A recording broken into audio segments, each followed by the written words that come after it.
raise your hand if you can hear our audio. They can't because they're. Oh, there we go. Let's see. All right, everyone. Can you hear us out there? Raise your hand if you can hear my voice. Fantastic. Thanks. At least a handful of you have figured out how to use the technology. That's awesome.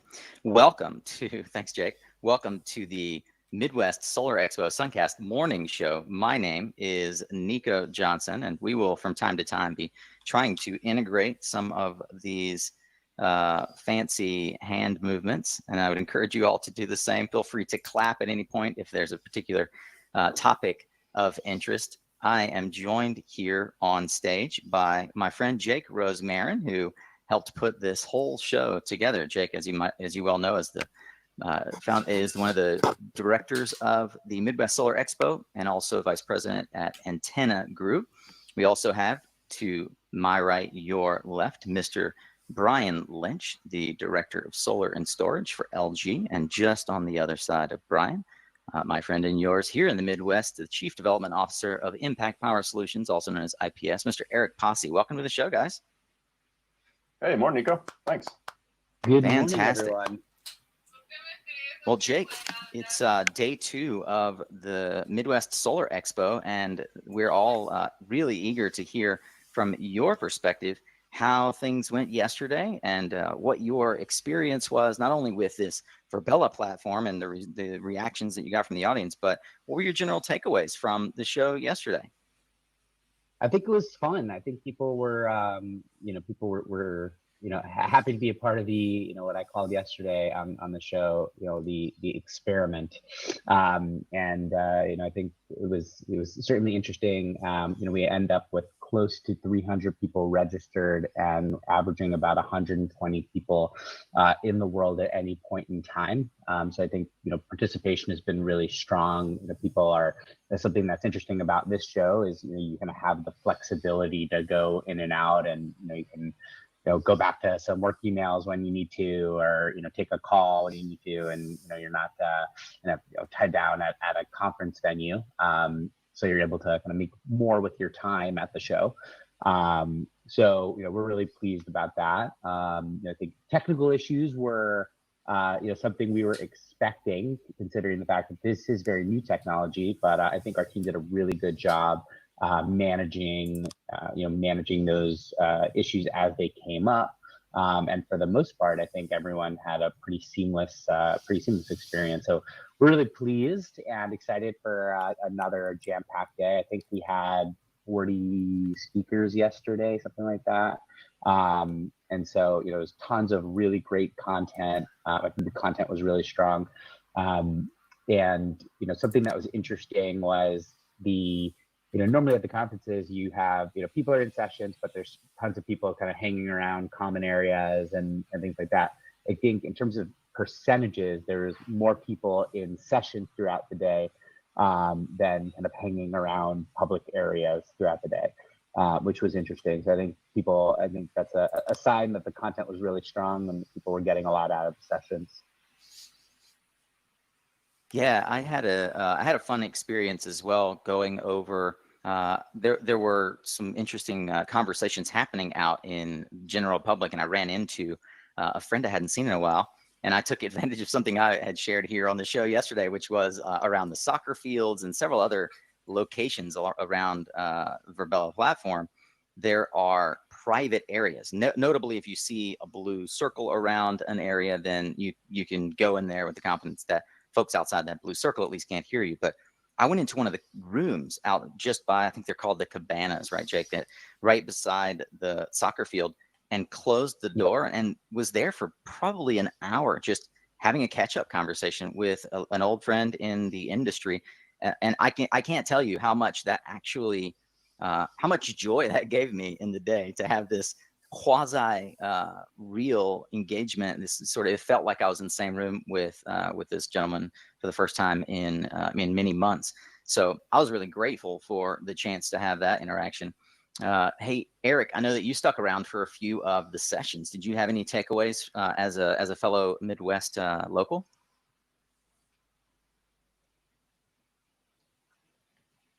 Eric, can't hear your audio, bud.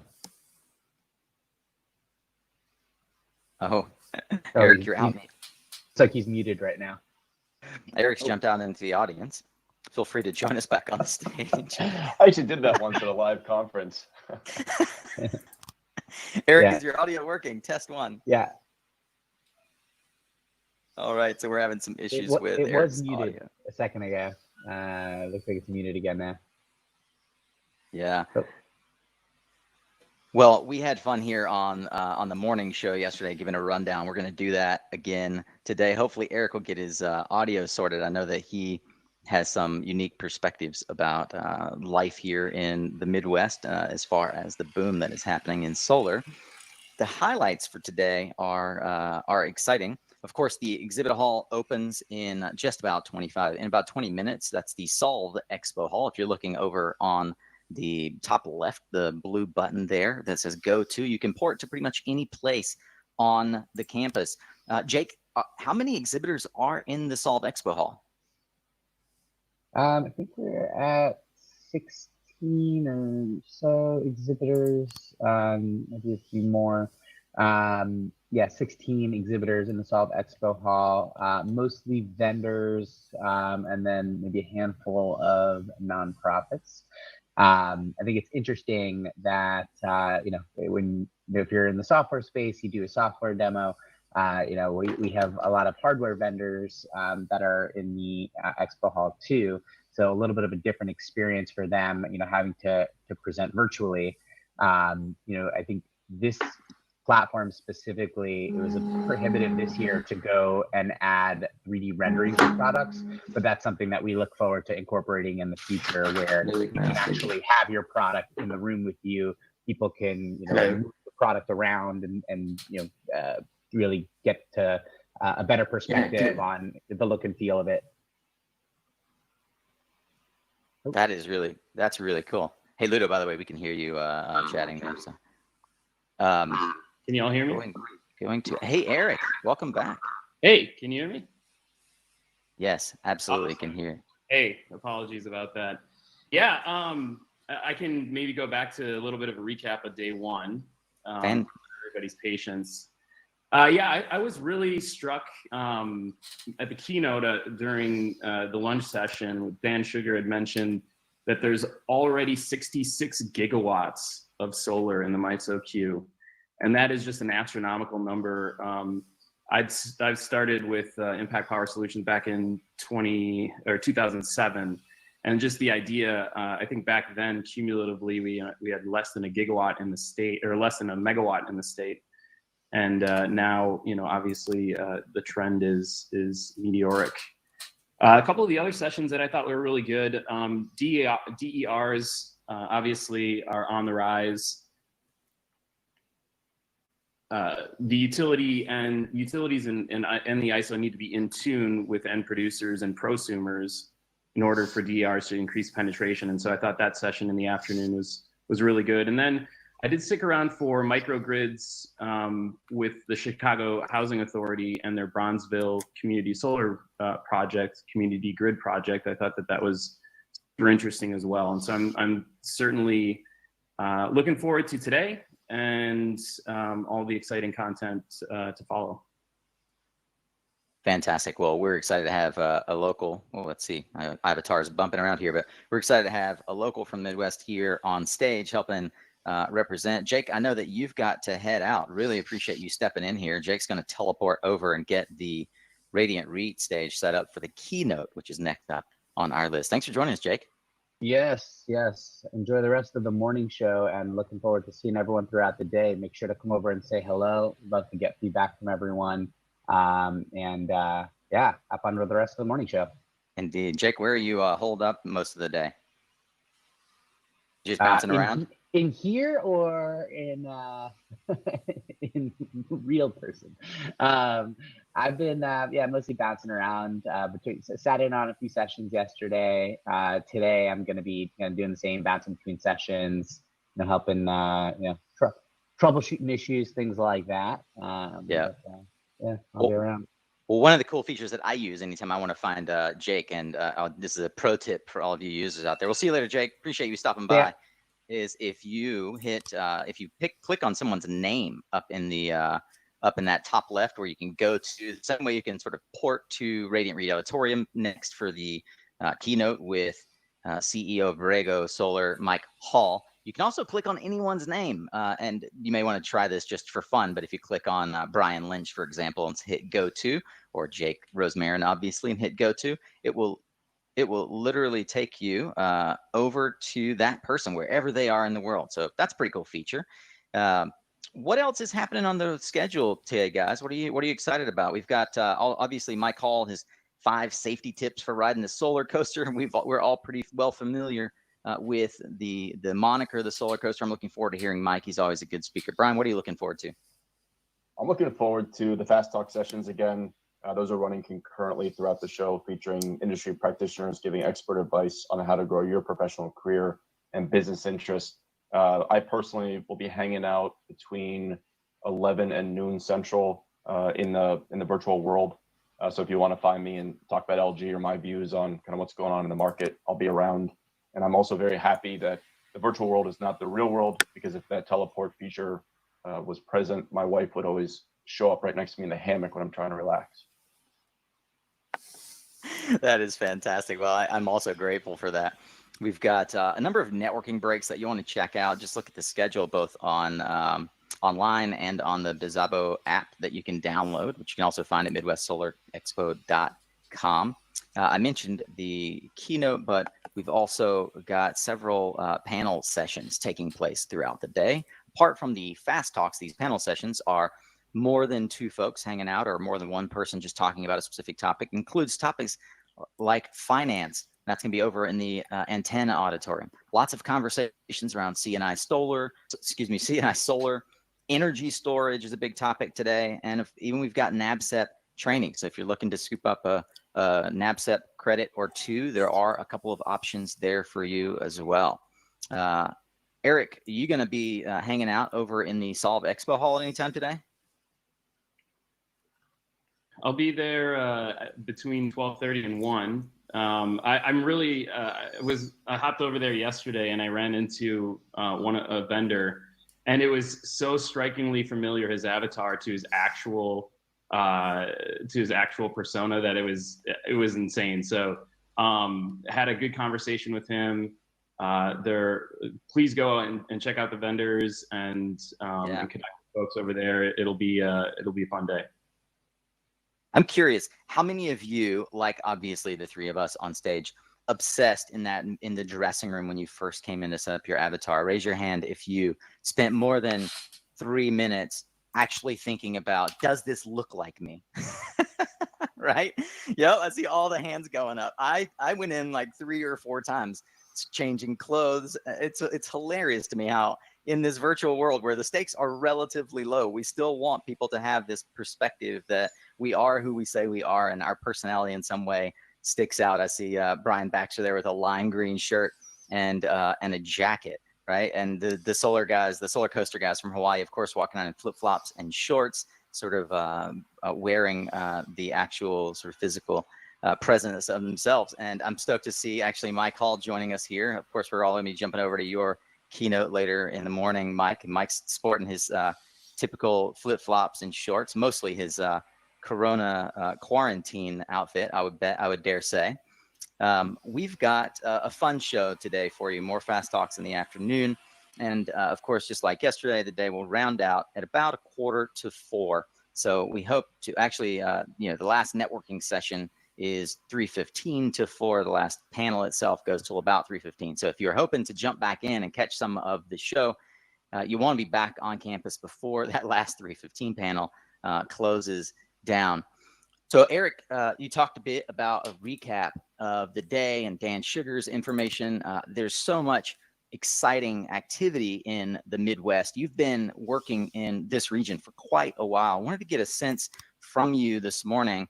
What are the relevant policies? I think today's going to be a policy day. We've got the keynote with Adam Browning of Vote Solar talking all about policy in the COVID era. What do you see happening at a local level? Minnesota, Illinois are both popping right now. Yeah, Minnesota, as many of you know, has been kind of the epicenter here over the last month related to equity. We are headed into a special session where we didn't get too much of what we wanted to get done through the middle of May, just related to COVID. And then the murder of George Floyd kind of threw everything for a loop. So we are headed back into a special session now. Both myself and IPS are supportive of one initiative in particular.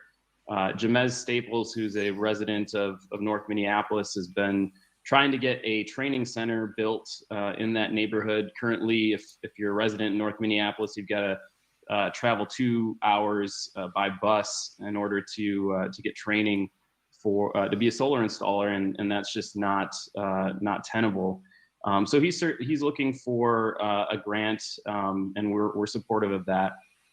In Illinois, certainly we're active there. We're building our first handful of community solar projects this year. Obviously a funding cliff there. There's been quite a bit of lobbying efforts dedicated to providing additional funding for the adjustable block program, and certainly supportive of that as well. I'm curious, what is happening in Illinois? I mean, having spent most of my time both in Latin America and East and California, I'm not as familiar with which markets are really booming right now, but I hear from everyone that Illinois is just going gangbusters. What is so special about Illinois in the current market? Illinois, they through the Future Energy Jobs Act, which was enacted in 2016, provided funding via ComEd and Ameren for a set of renewable initiatives. And some of the challenges that we've seen over the last couple of years and opportunities, the REC pricing for that program was, they were using probably 2014 or 2015 REC pricing for a program that's getting rolled out now. And so just a little bit over incentivized, many projects chasing, finite number of dollars. And so, I think that'll get fixed here in the second round. Obviously, there's a lot of hope for Illinois in the long term, given, the politics are leaning, favorably for renewables there, as well as just, there's a large energy base, energy load base in that area as well. Brian, you've been working a lot at the general sort of federal level. I'm curious to see from the perspective of LG, what do you guys see happening as trends in policy right now? What are you keeping your eyes on? Yeah, so LG a lot on the federal level. I spend most of my time. I think Brian, about Brian, your audio is just a little bit choppy. Not sure if there's a buffering issue. Is that better? Yeah, that's much better. You want to start over? Yeah, sorry about that. Yeah, so I was saying that LG does actually spend a considerable amount of time and effort on the federal policy side to support the solar industry. Right now, everyone is thinking about the declination of the ITC. A lot of people are calling 2020 a lost year, as well as the challenge of sourcing cost-effective tax equity to fund their deals, both in the commercial and the residential segment for third-party ownership. We saw in phase 3 that an ask for the extension of the ITC was summarily rejected due to budget concerns, because apparently some people still think about that on the federal level. And so what the industry is really pivoting to is an ask for direct pay in lieu of tax credit. You've been in the industry for a while. That's the 1603 from many years ago. If that happens, buckle up. It's going to be a huge secondary safe harbor cycle. And then the question is what happens from a access, not only access to product, but how does the market shift post 2022 when the ITC is slated to drop to 10% for commercial ownership and 0 for individual ownership. So a lot of action on that side. I think my ask for everyone in this room that's listening to this, whether live or later, is keep a very close eye on the New England Ratepayers Association filing as it relates to net metering. This is a front for the EEI, and it would be cataclysmic to the distributed generation side of the industry. We need to vocally support net metering as a policy and make sure that our voices are heard as a 200,000 person plus industry, that removing net metering or substantially changing it to a wholesale rate level would be cataclysmic to jobs and investment. Yeah, we did a story specifically on that yesterday for SunCast. So for those of you who are unfamiliar with that and what Brian's talking about, I'd encourage you to check out the SunCast podcast. We've got a story that we broke yesterday with Catherine Morehouse from Industry Dive and Glenn Brand from Solar United Neighbors, who themselves were presenting here yesterday. I agree with you. This is direct affront to effectively 20 years of policy that have been upheld at the federal level to essentially limit state level policies. I think that's something that Adam Brown is going to probably talk about later on today. There's so much that we could spend time on here on policy. I welcome you all to please share with us anything that you find around policy. I know Brian and Eric are particularly involved in making sure that we keep these ideas circulating that are healthy for the industry. Another thing I think that's really interesting as well are how supply chains are affected. I mean, Brian, as an Asia manufacturer, well respected and known in the industry, how do things like the bulk power executive order from Trump affect how the business forecast for the year? Yes, so this one's fascinating. So for those that aren't aware, kind of a brief primer, May 1st, the Trump administration, Friday at 5 p.m., right? Nothing ever good is released Friday at 5 p.m. Released an executive order effectively banning equipment from hostile nations, which are not explicitly defined, but most people take that to be China, Iran, and one other that's irrelevant. It's really China is the target of this one, from placing equipment into what they call bulk power. And they define that. Most people think that's mainly on a transmission distribution standpoint, but there's a very clear case to be made for inverters and transformers. What's interesting about this is not only would it block that equipment from being sold into those projects, but the Trump administration is saying that they will not allow the transfer of ownership of those projects that have Chinese equipment or equipment from Chinese-owned companies. So that, a lot of big questions that need to be answered by the Department of Energy, which will happen by mid-August. But it's really kind of shaking up the supply chain on the utility side of the industry, which is creating a lot of disruption from a price standpoint and sourcing. And most people are thinking that there's some pent-up demand. As it relates to LG, it actually doesn't impact us. We have no manufacturing for solar in China. All of our product is made in South Korea and then Huntsville, Alabama. So it's something we're keeping a close eye on. We think that once the definitions are published, depending on the impact into the solar industry, we will certainly see some potential changes. And people that are looking to source product late Q3 or late Q4 should be mindful of that, that they don't get on the wrong side of a wave of procurement. Yeah, just for those of you who are hanging out here and thinking as well that you're going to jump over to the keynote with Mike, Mike's still sitting hanging out here on the front row. So if you see him pop up, then you've got a couple more minutes to think about it. And you can always use that go to function in the top left menu, just as a reminder to port over instantaneously. And that's supposed to start about 9:05. So we're going to keep the show going here for another 5 minutes, talking about trends and wrapping up the morning show. But I just wanted to say one more time, thank you so much for joining us for the SunCast morning show with Eric and I, brought to you by LG. This is our chance to kind of give you an overview of what we see and happen in the market and what the relevant trends are. Speaking of trends, Eric, IPS has just done a phenomenal job in Minnesota and more broadly around supporting the C&I market. What do you see happening within the C&I sector in the Midwest?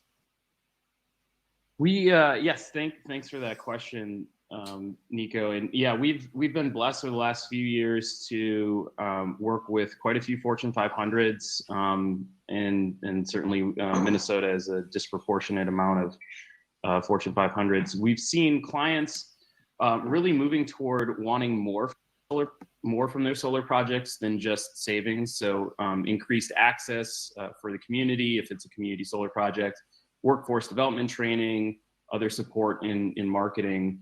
And then certainly behind the meter solar is very complex, and companies want an insightful and actionable plan when they're considering on-site solar.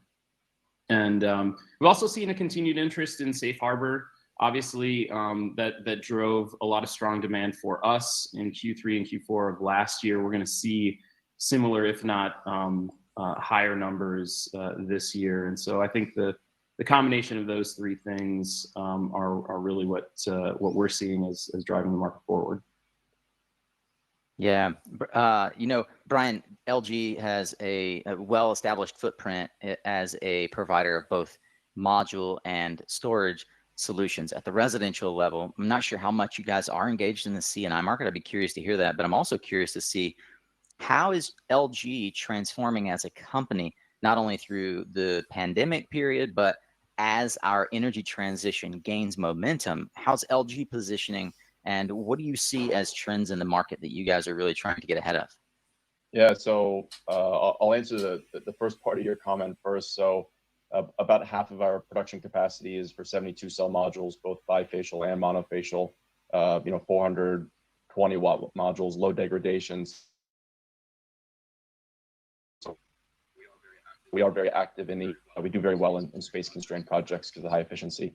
From a trend standpoint, Nico, I think it's a fascinating question because the business model for solar has grown so much over the last decade, but we should really be thinking about what happens post ITC and what does it look like for both distributed generation and centralized generation.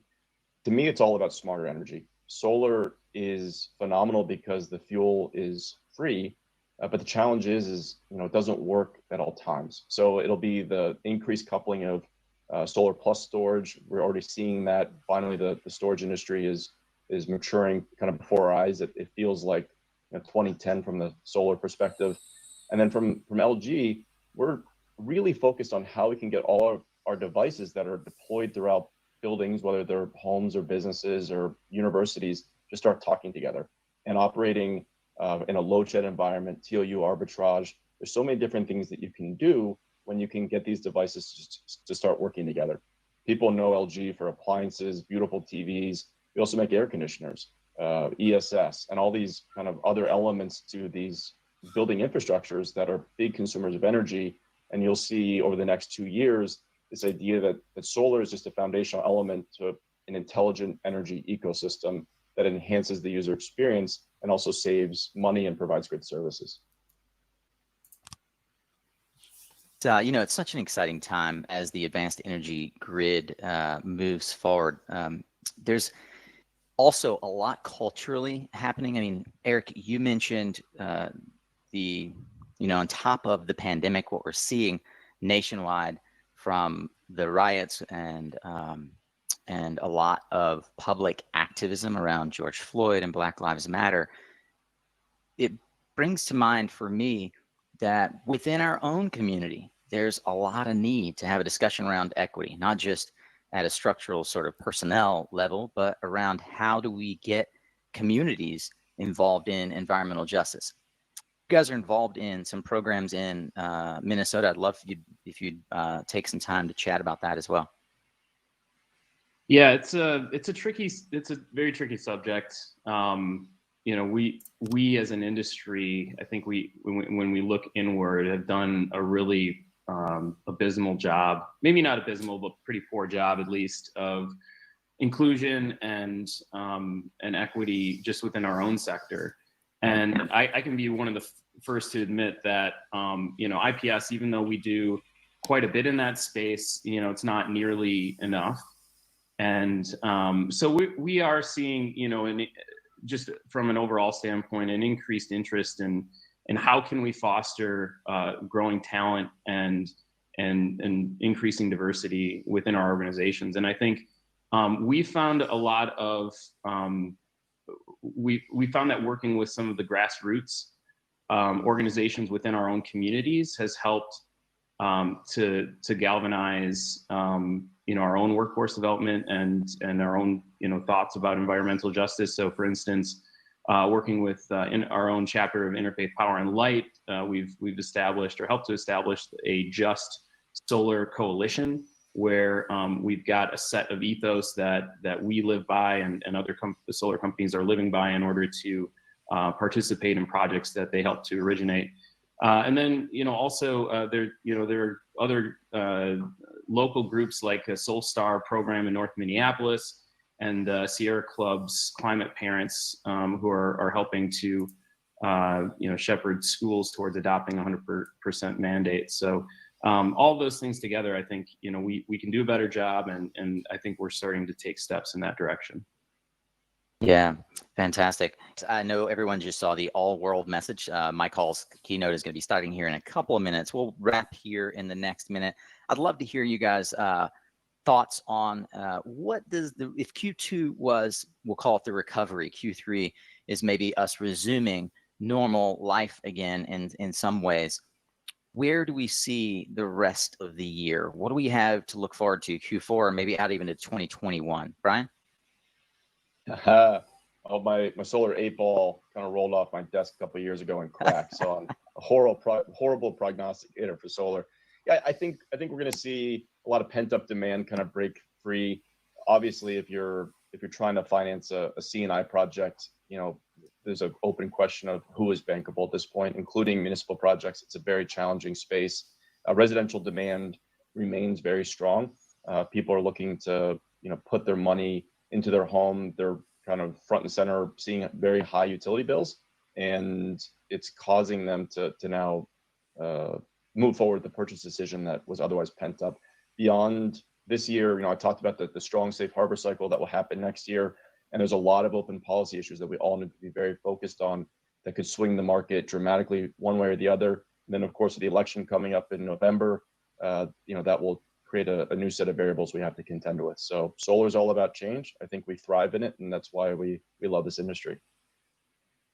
Yeah, piggybacking on what Brian had mentioned here, I do feel like the second half of the year is going to be very strong. I think we're a lagging industry, so that depending on how the economy is shaping up in Q4, that likely affects how our business is performing in 2021. And then also, related to what Brian had mentioned about C&I projects, I do feel like where there are PACE markets, that will be a strong solution. And we're starting to see that currently as we're working with the hospitality group who's been hit really hard and is looking to PACE as a solution. Yeah. Fantastic. Well, it looks like it's going to be an exciting year. I think we could probably do an entire other session, maybe we will, on what to expect in the coming year. But we are going to bring the show today to a close. Just as a quick reminder to you all, thank you for hanging out and tuning into the SunCast morning show here at Midwest Solar Expo. Thanks as well to LG for sponsoring the show, for Brian and Eric to contributing such amazing advice and insights today. Remember, anywhere across campus, you can set up private meetings with any of us. You can port directly to a person that you're looking to catch up with. You can jump into impromptu conversations. You can set meetings. There are private meeting rooms. Sharona wanted to make sure that you guys are aware of that as well. As we say goodbye, I just wanted to give Brian and Eric a chance to have any last final thoughts. Eric, I know that you've got a book coming out. You want to tell us how we could find out more about that? I'm writing a book. It's mainly meant for new entrants. So I would call it, kind of renewable energy 101, 201. But that's coming out in mid-August as of right now. And you can find out more about at cleanwavebook.com or ericpasi.com. Fantastic. Brian? I am not writing a book, although I do want to write a book about solar. So congratulate Eric on doing that. No, I just want to thank everyone in the industry for your commitment to creating a sustainable future. And Nico, appreciate you having me on, allowing LG to host this. No idea why my avatar is running away at this moment. Maybe I'm just slightly embarrassed of being addressed here in that way. But I would invite all of you to check out the SunCast podcast, where both Eric and Brian are going to be forthcoming guests and have deep insight into the industry, having been in the industry for quite a while. To all of you, so grateful that you joined us here on the SunCast Morning Show. Again, grateful to LG for sponsoring, and to Jake, Sharona, and all the Midwest Solar Expo staff. Wish you an amazing day, and thank you so much for a fantastic event. That's it from us here, and look forward to seeing you all over at Mike Hall's keynote speech. So fun to watch everyone sort of disappear here. All right. Thanks, everyone.